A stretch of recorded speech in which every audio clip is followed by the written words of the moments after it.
In the last two lectures, we have already discussed representations of O3 and O3, 1. Okay.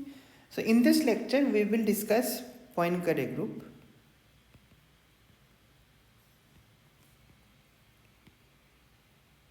Which is roughly speaking Lorentz group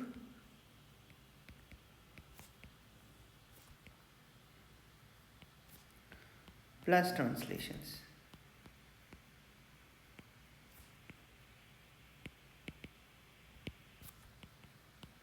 So there are 6 generators of the Lorentz group.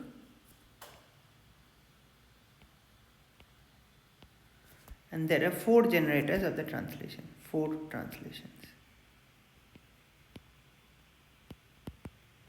So okay, so we are studying Poincare group in 3 plus 1 dimension. Of course, this will have some natural generalization to higher dimension, but for our purpose, we just need 3 plus 1 dimension. So again, out of these 6 generators, 3 are boost and 3 is rotation.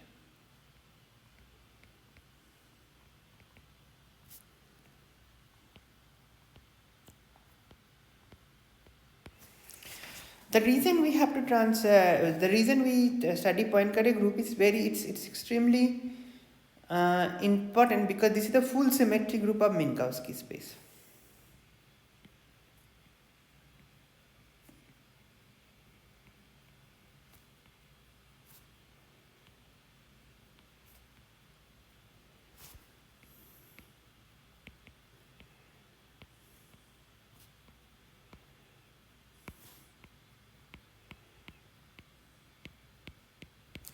Okay, and that means, so if somebody asks you what is a quantum particle,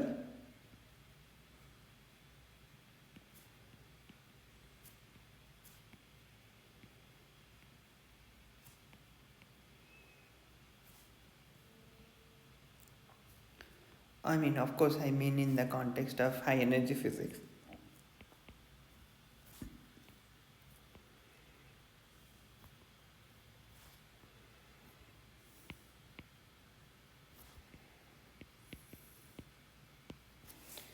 Then quantum particle is definition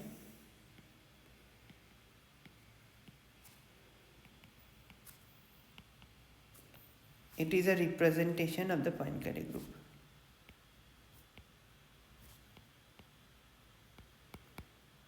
Sorry, this is irreducible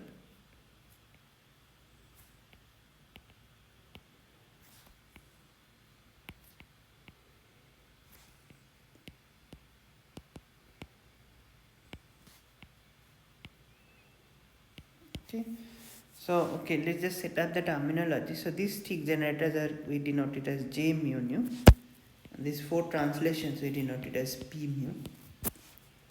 Okay, so these 3 rotations we just denote it as Ji, and this is just Ki. We already discussed it in the previous lecture. So this part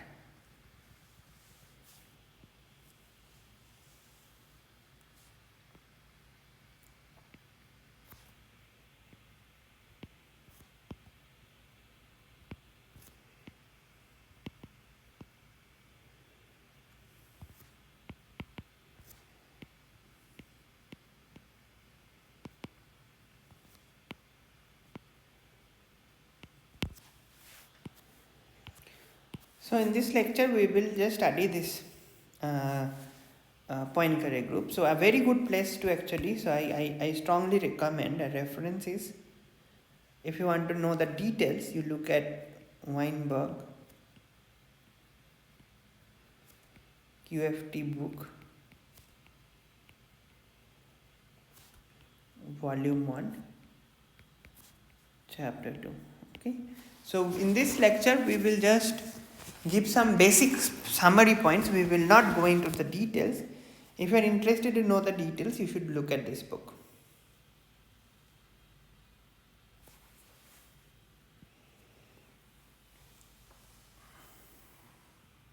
Okay. So in order to discuss the representations,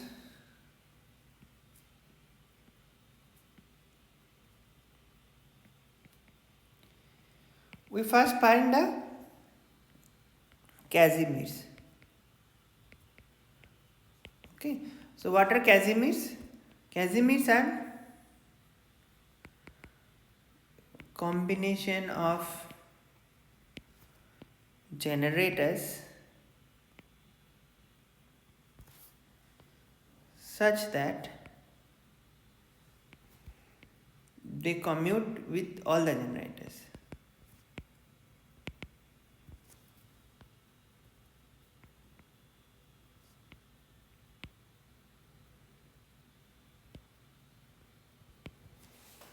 Okay. So then there are in Poincare group there are two Casimirs.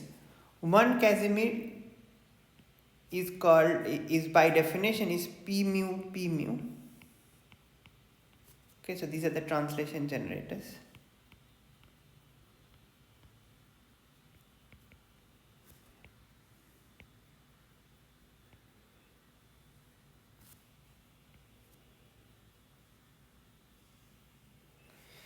And the eigenvalue of this Casimir is called mass squared.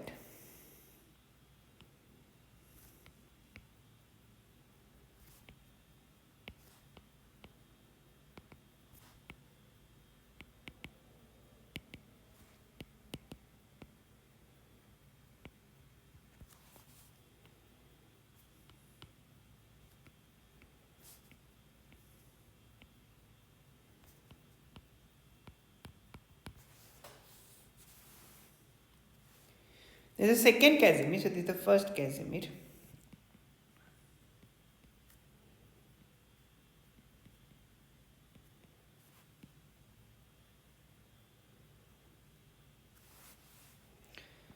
And there is a second Casimir.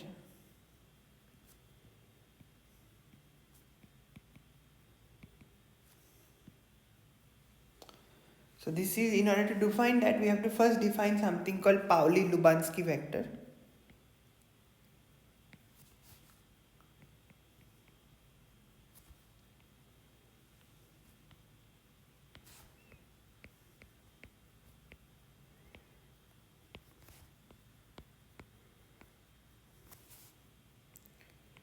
Which is defined as W mu, which is same as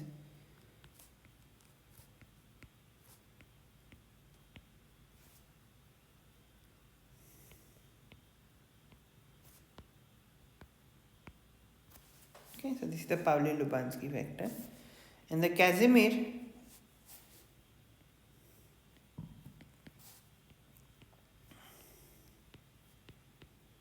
is this.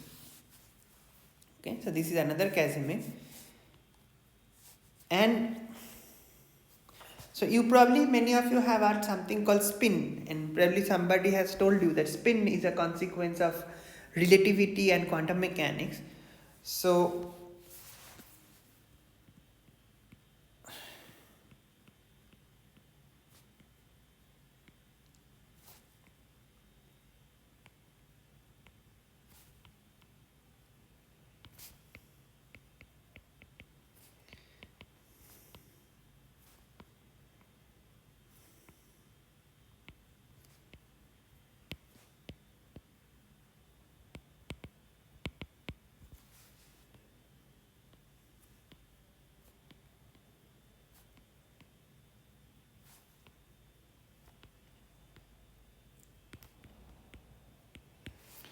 relativity and quantum mechanics, what do they mean is that relativity contributes to the fact that the symmetry group we have to look for is Poincare group.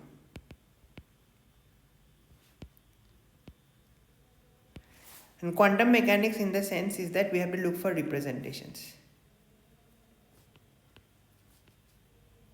Because in classical mechanics, we do not look for representations. In this sense, that spin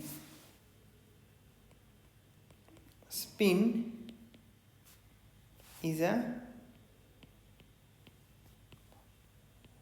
property of Poincare representation.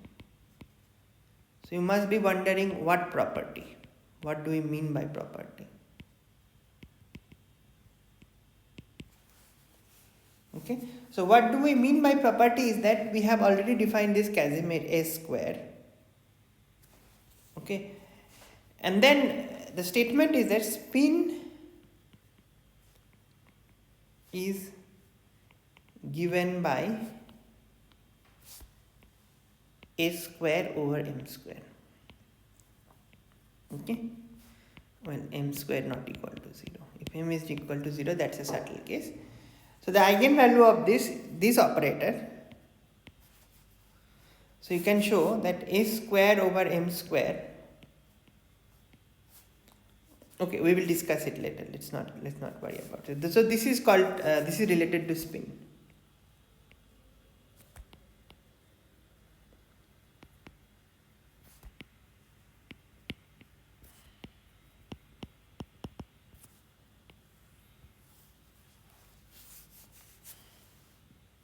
Okay. So now Poincare group has two types of representations. Well, I'm just stating the facts. If you want to know the details, you should look for the book by Weinberg.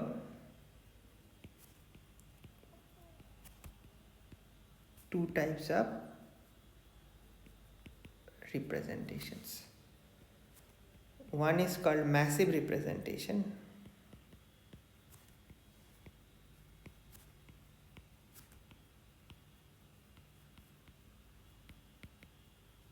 Okay, and massive representation is simply when M square, the Casimir, is greater than 0. Okay, this is the definition of a massive representation. So you probably understood by this time they represent massive particles.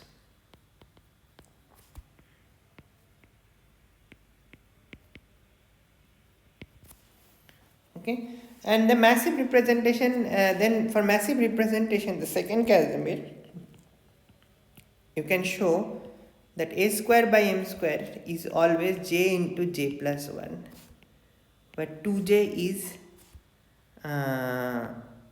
either a positive integer or 0. Okay, and this is called spin j representation.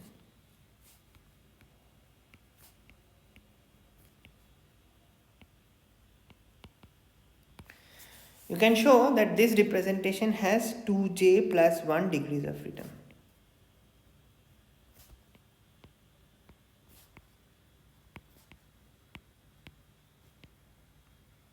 Okay, and that's why people say that massive representations, massive spin is particle. So this is often said as massive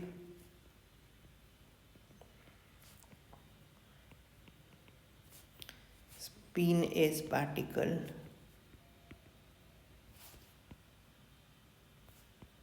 has 2s plus 1 degree of freedom. Okay.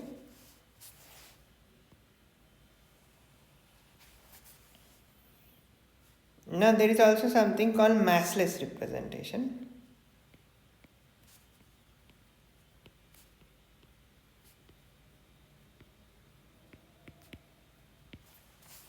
So these are characterized by M square equal to 0.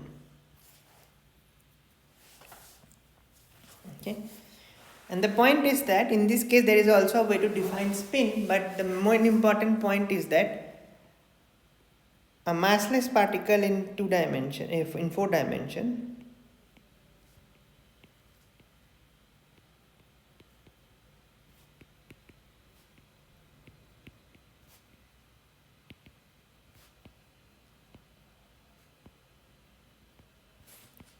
always has 2 degrees of freedom, irrespective of spin.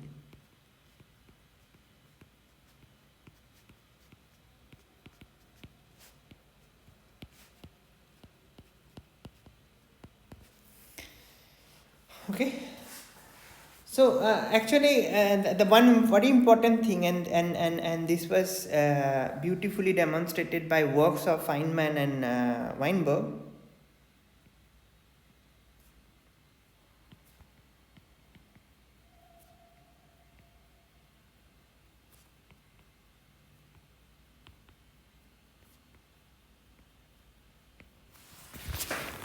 Okay, that these theories of the massless particles are highly restrictive.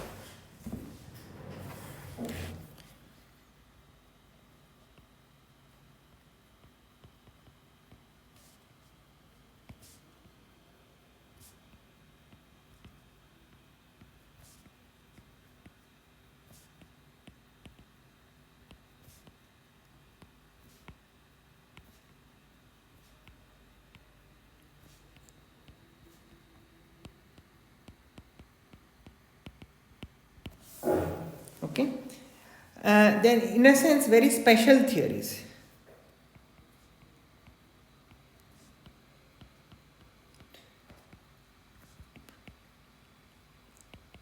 So how special? Firstly,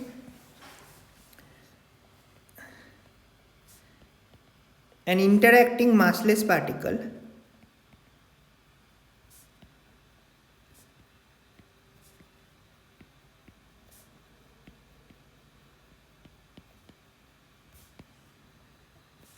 has an upper bound on spin.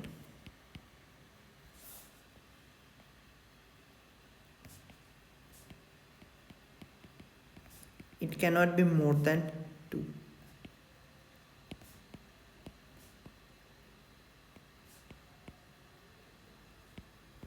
Okay. So then basically means that it has only few choices. It can be 0, half, 1, 3 by 2, 2. Okay. Now all these cases have some very special things to do with it. So if it is a spin 0 particle, spin 0 massless particle, this has to do with spontaneous symmetry breaking, which you will probably learn in QFT2 or in QFT3 course, that this has to do with spontaneous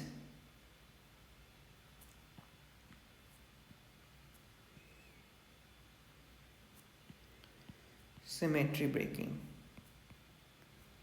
And this is a beautiful theorem by Goldstone, Weinberg and Salam, and the particle is known as Goldstone boson. To be precise, it's called Nambu-Goldstone boson. Okay, so this is for, this has to do with spontaneous breaking of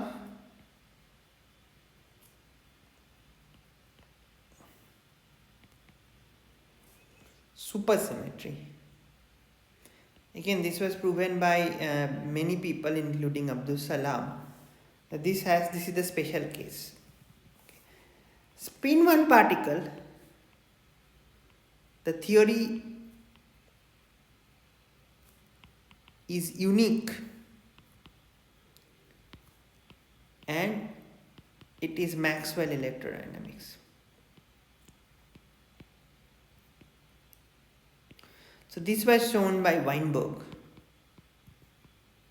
This is another very important, very interesting result, that if you have massless spin 1 particle, then always gives rise to Coulomb's law, and it gives rise to Maxwell electrodynamics. Okay. So before I come to 3 by 2, so let's talk about this one first. This implies, so this was shown by Weinberg and Feynman.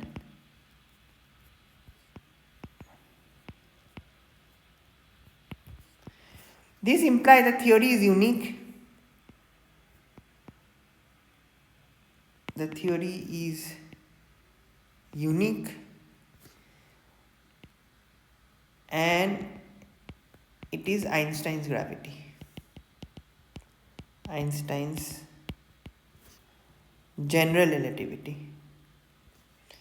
So Feynman in his Feynman lecture on gravitation beautifully argued that if Einstein hadn't discovered general relativity, and if a particle physicist was just looking for an interacting theory of spin to particle, they would have anyway discovered general covariance and Einstein theories of relativity. Okay, so this is another very interesting thing.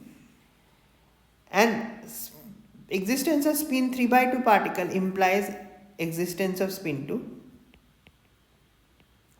So all this massless, massless spin 2. And that also implies spin 2, and that also implies existence of gravity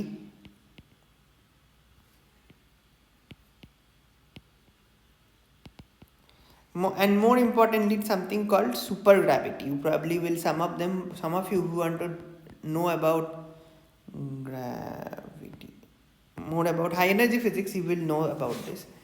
Bottom line, what I am trying to say is that the theories of these massless particles are extremely unique.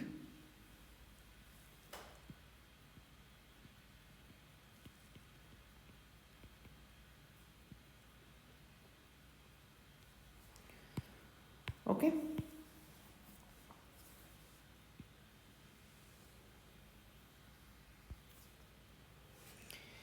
So unfortunately we cannot go into these theorems, but interested people, I encourage you to definitely look at papers by Weinberg and Feynman and to know about these things, because these are very beautiful results of quantum field theory. These results are kind of very unique statements from symmetry principles. You kind of uniquely fix those theories. Okay. Now you probably thinking that if quantum particles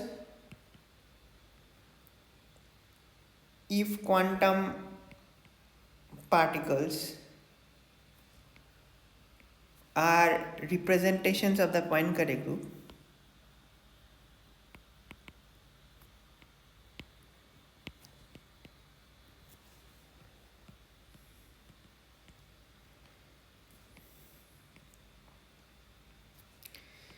then what it has to do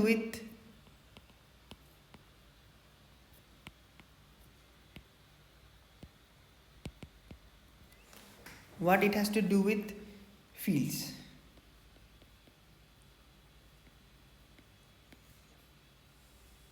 Right? That's probably a very natural question to ask. And the question is that, the connection is that fields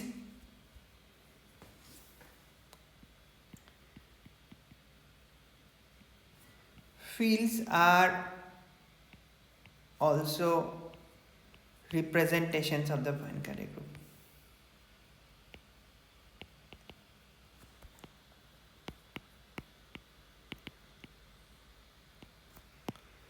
And that's why there is a one-to-one correspondence between quantum fields and quantum particles. Fields are like some Lorentz tensors, and which depends on space-time points. Okay, and then you can show that consider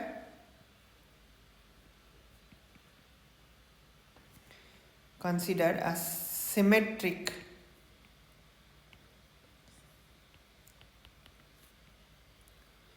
will explain everything, traceless transverse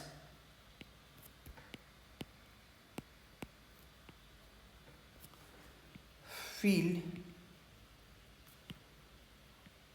also has 2j plus 1 degrees of symmetric field of rank let's say S has 2s plus 1 degrees of freedom. Okay, so let's explain everything. So symmetric means that this object is same as completely symmetrized. So I can symmetrize all the indices. So it is symmetric. Second, it is traceless. And since it is symmetric, as long as we ensure traceless in first two indices, it's traceless in all the indices.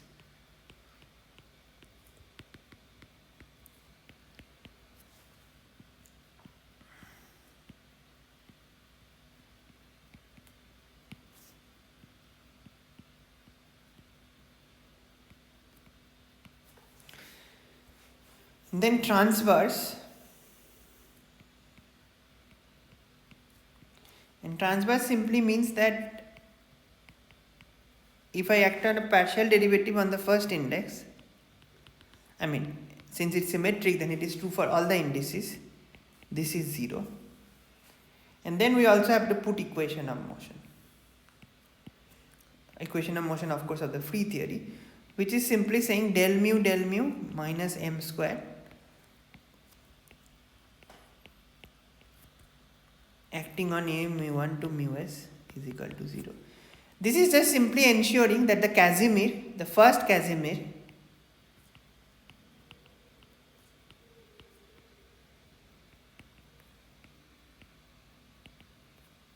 has value m square. Because in the position space representation, so in the position space representation, pu mu is simply minus I del mu. Okay, and given this statement is just a statement that Casimir takes this value.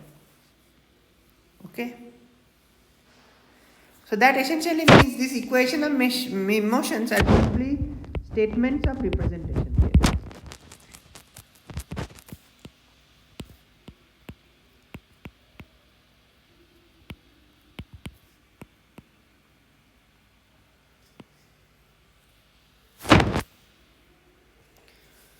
Okay, so this is the connection between this, and then I leave it as an exercise that show that it has 2s plus 1 degrees of freedom.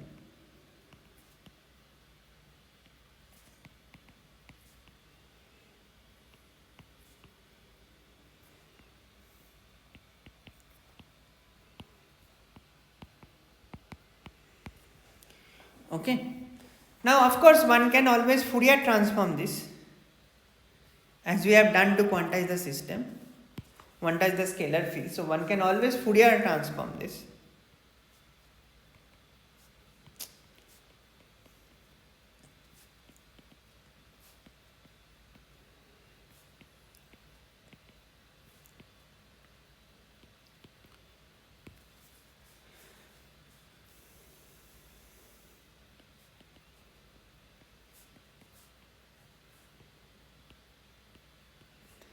This is Fourier transform with respect to the spatial coordinates.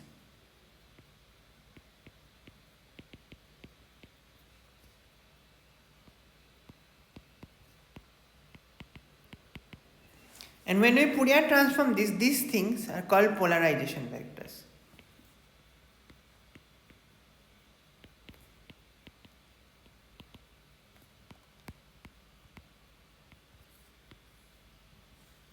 Okay, so this is usually when you will quantize, for example, Maxwell field, you will come across a lot of such polarization tensors and everything. So these are the polarization tensors. And then all the statements that we have derived here, that symmetric, traceless, transverse, all this has a corresponding. So then the polarization tensor is symmetric, traceless, and also transverse. It's actually momentum space. The transverse condition is simply the statement that k mu 1 dot mu s minus 1 equal to 0.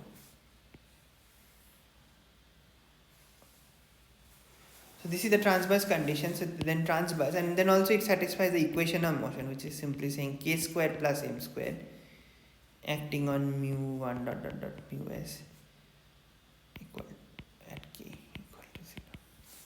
Okay, so this is basically the way we will try. So what we are trying to say is that, in summarize, that quantum particles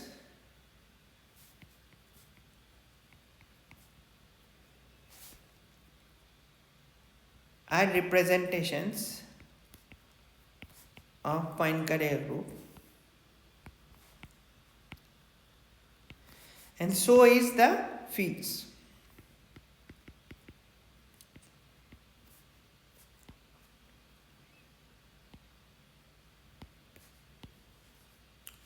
Fields, just say fields, I mean fields, let's say rank is fields or something. Okay, so this provides us the connection for the justification of the thing that why we are kind of quantizing quantum fields and we're popping out particles and what's happening, this kind of, because the underlying thing is basically then group theory. Group theory provides a connection, group theory provides a definition of what is particle, and it also relates what is why the particles has anything to do with quantum, anything to do with fields. Okay, so this concludes our discussion on Poincare group, but I definitely, we only covered only the very quickly we considered the Poincare group. This is just the tip of the iceberg. You should study it more properly, and I definitely recommend you to read the chapter 2 of volume 1 of Weinberg, and maybe we can have more discussion on this.